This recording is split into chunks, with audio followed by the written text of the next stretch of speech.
يسهل عليك، انا بديتي وعرفت حفظك.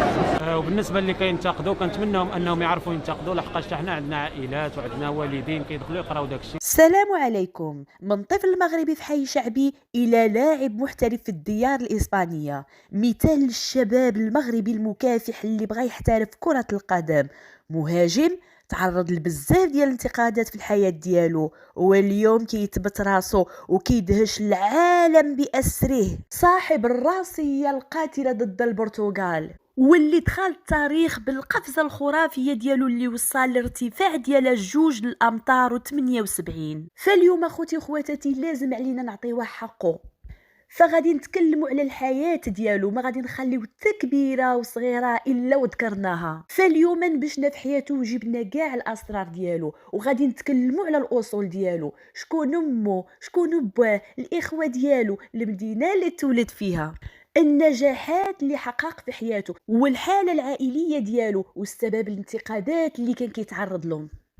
فما تزابي والو، خليكم معنا، الفيديو غادي يكون غني بزاف بزاف. ففي 1 يونيو 1997 في أكبر مدينة في كيا مغرب من بعد الدار البيضاء، في مدينة فاس العتيقة، تولد البطل والنجم ديالنا يوسف الناصري. في واحد الحي كانوا كيسميوه حي بالخياط الشعبي. الاب ديالو اسمه السي رشيد، واللي كان حاضر معاه في اخر مباراه، واللي شفناه ظروف الدموع فرحا على الابن ديالو اللي سجل الهدف الاول، وعلى المنتخب المغربي بصفه عامه. الطول ديالو هو متر 89، والمركز اللاعب ديالو هو مهاجم. اما الجنسيه ديالو فهو مغربي، والنادي الحالي اللي كيلعب فيه هو إشبيلية، والرقم اللي كيحملوه هو رقم 15. اسم الام ديالو جميله وهي فاسيه. اسماء الاخوه ديالو اناثا وذكورا. فالناصري عنده اخ اسمه محمد امين الناصري، وخواتته البنات كاينه زينب وزمرد. اللون المفضل ديالو هو اللون الاسود، والبرج ديالو هو برج الجوزاء، وهو اكبر واحد في خواتو كما كيقولوا اخر العنقود. فعنده اخ كيحمل اسم محمد امين، واخت ديالو اللي سميتها زينب زمرد، وهما اللي كيبانوا لكم في هاد التصويره هذه اللي حداكم. والحاله العائليه ديالهم كانوا متوسطين الدخل، وكانوا عايشين في واحد الحي اللي هو فقير. الاب ديالو كان واحد الموظف بسيط على قد الحل. الدخل ديالو كان عادي، ولكنه كان كيتقاتل بالليل والنهار باش يوفر لوليداتو داكشي اللي باغيين. وكيقولوا على الوالد ديالو انه ودود وكيحب يدير الخير، وكيعرف يمشي المنزل ديالو، تهلا بزاف وليداتو وماشي بزاف حتى في اللاعب ديالنا يوسف الناصري بالاخ ديالو المهدي امين، اللي هو حتى هو لاعب محترف ديال كره القدم، اللي كان تزوج في 7 يوليو، وكان دار الحفله ديالو في واحد القاعه خاصه بالافراح بمدينه فاس، وكان احيا الفنان الشعبي ادريس اللعابي الزفاف ديالو. اما اللي كيسول عليه واش متزوج ولا لا، فانا تصديت نعرف هذه المعلومه وما قدرتش نوصل لها، ولكن في واحد المجله اللي هي معروفه كيقولوا انه مزوج. وفي هاد التصويره هذه اللي حداكم انه كيقبل الاخت ديال الزوجه ديالو اللي سميتها فاطمه الزهراء، واللي كيقولوا انها مشهوره بزاف في الانستغرام وعندها عدد كبير ديال المشتركين. فالعلم كيبقى عند الله سبحانه وتعالى، لانه خبر واحد في مجله وحده، والحقيقه ان شاء الله مع الوقت غادي نعرفوها كاملين. تكلمنا بما فيه الكفايه على حياته الشخصيه، وعرفنا اسرار كثيره، ودابا غادي ندوزو على النجاحات الكرويه ديالو والعلاقه ديالو مع الملك نصره الله وأيده. فبالفضل ديالو، فضل الله سبحانه وتعالى، يوسف الناصري وصل لنجاحات باهرة. فالملك ديالنا نصره الله وأيده كون واحد الأكاديمية اللي هي أكاديمية محمد الخامس، باش يشجع فيها الأطفال اللي في الشارع باش يتشبتوا بكرة القدم ويبعدوا على الانحراف. وكان منهم يوسف الناصري اللي استفد من هذه الأكاديمية، وكان أسطورة في عالم كرة القدم. كنظن اننا تكلمنا بما فيه الكفايه عن حياته الشخصيه، ودابا غادي ندخلوا على حياته الكرويه والنجاحات اللي حقق الكبرى.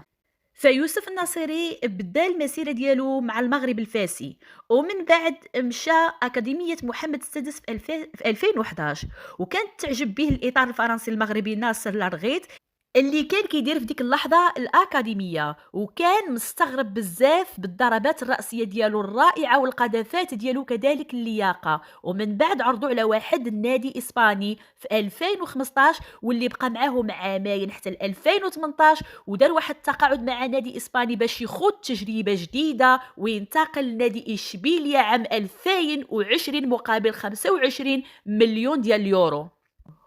وفي 10 نوفمبر 2022 المفاجأة، تم الاختيار ديالو في التشكيلة المغربية المكونة من 23 لاعب لكأس العالم 2022 في قطر في 10 ديسمبر، في مباراة نصف النهائي ضد البرتغال اللي سجل فيها الناصيري الهدف الوحيد ليضع المغرب في نصف النهائي.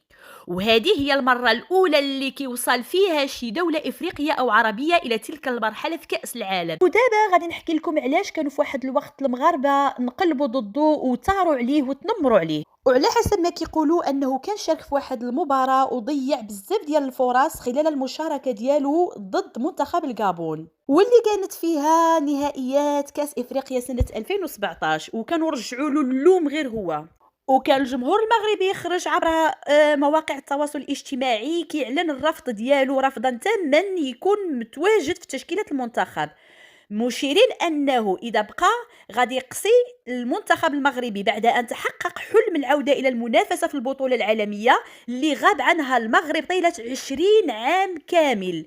ولكن يوسف الناصيري تمكن إسكات الجميع بعد أن قام بتسديد هدف، وهذا الهدف كان في شباك المنتخب الإسباني خلال آخر مباراة في الدور المجموعات اللي كانت المباراة النهائية لأسود الأطلس اللي بينوا فيها مستوى عالي من اللعب بالرغم من أنهم تقصاو.